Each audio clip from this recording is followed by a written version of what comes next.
porque o recém-aprovado para assumir uma vaga no Supremo Tribunal Federal, Flávio Dino, está se posicionando para falar pela primeira vez depois da confirmação da indicação dele. Pela oportunidade de aprendizado com a participação dos senadores, das senadoras, não só da Comissão de Constituição e Justiça, mas também no plenário. O debate democrático engrandece a indicação do presidente da República. A Constituição foi cumprida no sentido de que haja essa convergência entre a manifestação do chefe do Poder Executivo e a manifestação da Casa, que representa a Federação. Hoje compareci aqui a convite do ministro Barroso. Em primeiro lugar, claro, para agradecer a acolhida fraterna daqueles que hoje compõem o Supremo. Foi um elemento importante nesse período em que houve a indicação do presidente da República e esse percurso, esse itinerário dentro do Senado. Fiz esse agradecimento e, ao mesmo tempo, começamos a tratar dos detalhes práticos destinados à posse que ocorrerá na segunda quinzena de fevereiro, provavelmente no dia 22 de fevereiro, porque haverá o recesso no Judiciário e eu tenho que fazer um processo de transição relativo ao Ministério da Justiça, que depende, evidentemente, das orientações e determinações do presidente da República. Eu estou indo lá, exatamente agora, ao Palácio do Planalto, para também me informar com o presidente sobre como ele está vendo esses prazos. Mas o certo é que é necessário um período, pela delicadeza dos trabalhos do Ministério da Justiça, que haja um momento em que uma nova equipe possa ali se instalar e dar continuidade aos temas que ali são conduzidos. E se nós fizéssemos essa transição em 15 ou 20 dias, isso coincidiria com um recesso no Judiciário que inviabiliza a posse. Daí a escolha pelo mês de fevereiro. Hoje eu tenho essa singular condição de ter 3 presidentes da minha vida, então vim falar com o presidente Barroso, vou ao presidente Lula agora e em seguida ao presidente Pacheco, porque também sou senador e eu tenho que fazer os ajustes necessários também a essa renúncia do mandato de senador. O mais importante é a tranquilidade, a gratidão, o reconhecimento de que o Supremo Tribunal Federal tem um papel muito importante, sobretudo nesse momento, porque o Supremo, naturalmente, já tem essa relevância em si pelo seu papel constitucional, mas nesse instante em que há uma demanda social por harmonia, por entendimento, por redução de conflituosidades institucionais, é evidente que o Supremo, pelo seu lugar, é uma instância que é decisiva para que isso ocorra no país, nos termos da Constituição e das leis.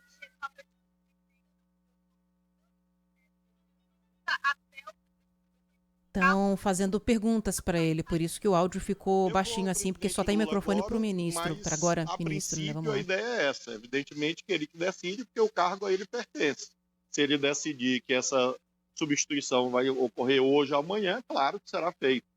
Mas, sim, para fazer uma transição, na medida em que ele escolhe o novo ministro, nós estamos num período, nós sabemos bem, em que há as festas de fim de ano, Natal, Ano Novo, então por um período, até que esse novo ministro ou ministra seja indicado, chegue e seja possível transmitir a essa pessoa, porque, como disse, ali nós concentramos desde os temas da segurança pública, do combate ao crime organizado, até, naturalmente, os temas mais institucionais. Eu creio que serão algumas semanas até que essa transição se conclua. Aí, evidentemente, eu saio do Ministério da Justiça e fico no Senado até a posse no Supremo, porque não haveria motivo para eu renunciar ao Senado antes da posse. Então, devo ficar no Senado até o dia 21 de fevereiro. Estão perguntando o nome. O presidente da República ainda não indagou a minha opinião.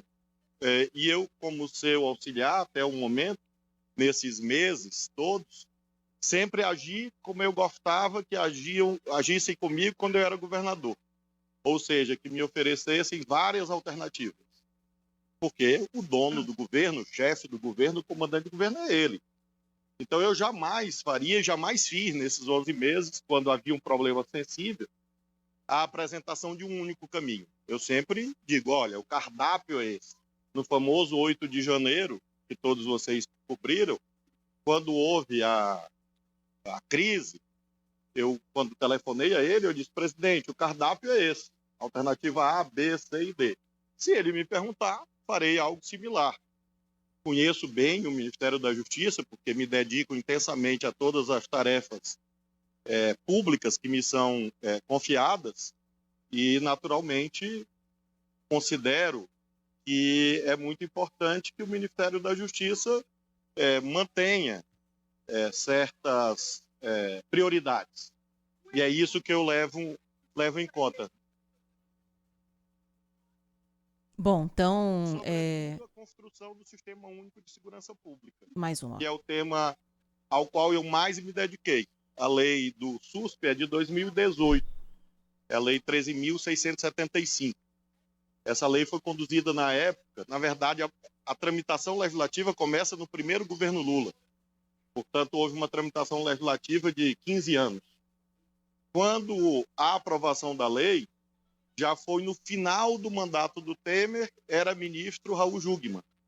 E, evidentemente, não houve tempo de implementação. Lamentavelmente, não houve essa priorização durante um certo período, e agora nós priorizamos. E creio que os resultados que estão sendo apresentados, de apreensão de armas, de drogas, de operações integradas, como nós chamamos, juntando forças federais, forças estaduais, é um caminho virtuoso. Então, eu estarei, nesse período de transição, pronto a colaborar com quem foi escolhido pelo presidente, para apresentar algumas sugestões, mas, sobretudo, nesses temas de segurança pública, que me parece que são os mais importantes. Eu nunca vi o debate ocorrer sobre essa divisão no âmbito do governo. Esse debate no governo, a bem da verdade, nunca existiu. Nunca. Nunca é nunca. Não, eu falo do governo, eu não falo da campanha. No âmbito do governo, ou seja, de 1º de janeiro para cá. Nunca houve esse debate, em nenhum momento. Às vezes surgiam boatos, enfim, como uma ideia. Claro que é uma ideia que tem, mais do que um programa de governo, é uma ideia que tem décadas, e muitos defendem, e eu respeito a legitimidade da ideia. Mas de 1º de janeiro para cá, ou seja, nesse ano de governo, eu nunca vi esse debate. A minha impressão, vejam, impressão é que esse debate não vai ocorrer agora, nesse momento. Seria uma surpresa se ocorresse. Porque esse modelo institucional é o modelo que corresponde a 201 anos de história do Ministério da Justiça. Desde o tempo que ele era Ministério da Justiça e do Interior, Ministério da Justiça sozinho, depois quando agregou as competências de segurança pública. É um modelo que nós praticamos há 2 séculos. Não sei se o presidente, claro, ele pode mudar a qualquer tempo, mas para mim seria uma surpresa. Eu quero agradecer muito a vocês. Só uma pergunta, por não. A senhora deve ficar pelo menos até... O repórter está perguntando se ele vai ficar no cargo de ministro até que haja essa transição para que ele assuma como ministro do STF. Vamos ver se vai haver alguma resposta em relação a isso ou não. A pergunta dos repórteres está bem baixinha, mas é isso. Como é que vai ficar esse cargo até que haja a indicação de um novo nome? Eu acho que não haverá essa figura do interino, salvo em alguns dias aí entre o Natal e o Ano Novo, que eu tenho deveres familiares, eu diria, mas ele, claro, ele é o substituto legal na condição de secretário executivo. Mas eu não creio que haverá essa figura do interino. A minha visão, veja, não é uma afirmação, porque quem decide é o presidente da República, não eu. Mas a minha visão é de que essa transição se estenderá por algumas semanas, 2 ou 3 semanas, até que o presidente indique. É o que eu acredito. Também ele pode agora dizer, não, Flávio, amanhã tu volta para o Senado, eu volto, claro, o cargo é dele. Mas eu creio que haverá um período aí de 2 ou 3 semanas, e aí esse novo ministro, nova ministra tomará posse, aí eu fico no Senado até a posse aqui no Supremo no dia 22 de fevereiro. Entre esses nomes que eu estou aprendendo para ele, tem alguma mulher? Se eu falo para ti, antes de falar para ele, aí ele me demite hoje. Meninos, vamos lembrar.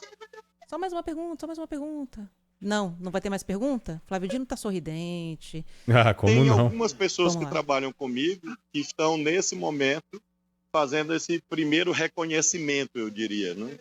Desde a estrutura física, detalhes atinentes a acervo processual, estrutura administrativa, porque isso implica também uma transição. Eu não poderia tomar feira, porque o doutor Gonê, que tomará posse provavelmente na próxima semana, ele está na instituição. E agora não, eu estou mudando de instituição. Então, e vem o recesso judiciário. Então, não faria sentido haver uma posse na próxima semana, porque vem o recesso, que vai até o fim de janeiro. Então, esse período também é importante para mim, exatamente para construir a equipe, identificar o acervo, hierarquizar prioridades, ter, portanto, um novo caminho. É verdade que eu fui juiz, mas já se vão 17 anos e era em outra condição, né? Era juiz de primeira instância. Então, eu preciso também aprender um pouco, né? Claro. Estão insistindo em Eu perguntas acho aqui. que somente ele e Deus sabem. Eu realmente não sei. Quando vai mas ter o foto? que eu achei importante Quando vai ter o quê? ali, Foto. não só em relação a ele... Preocupado, como Dino, agora com o futuro dele, né? que Nossa. o clima é Tá muito, dá pra gentil. sentir. Como eu disse na sabatina, só é possível haver um novo Estabilidadezinha aí desenho de quase institucional no 25 país, anos. na medida em que adversários políticos, e aí me refiro à política, e não, evidentemente, ao Supremo, adversários políticos possam conversar educadamente e meçam suas palavras em público, nas redes sociais. Isso é uma espécie de pré-condição. Então, eu não fiquei incomodado, pelo contrário, eu fiquei feliz, afinal eu fui colega do senador Moro na magistratura, há, sei lá, 2 décadas, 25 anos atrás. E procurei ali conduzir o diálogo nos termos mais harmoniosos quanto possível. Evidentemente que é um diálogo e não depende só de mim, mas você olhando o resultante geral e as condições políticas do país, eu achei muito bom o resultado, achei muito bom. Mesmo ao longo dessa batina, para mim não foi um martírio, para mim foi realmente algo que eu me acostumei a fazer nessas décadas e agora eu vou mudar e abandonar completamente o debate político e por isso eu achei positivo.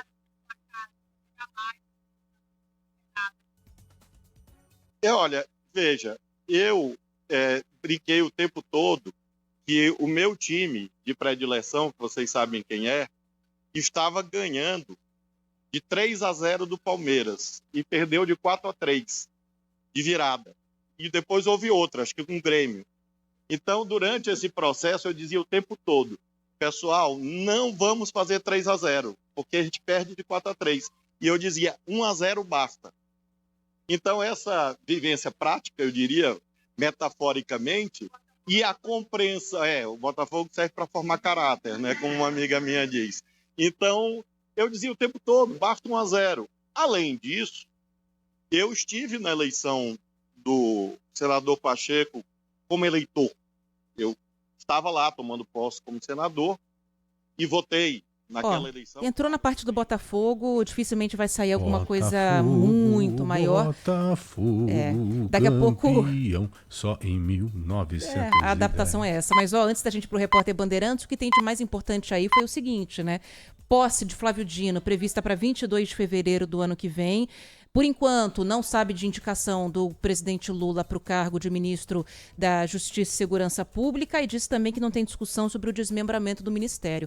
Em uma outra entrevista coletiva, ele disse que não tinha discussão para desmembramento e também ele não seria indicado. Então, pode ser que ele saiba até que vai haver desmembramento, mas ele já está fora, né, gente? Já foi. Ele já está com os 2 pés no STF, falta só a foto oficial e sentar lá na cadeira com toga e tudo.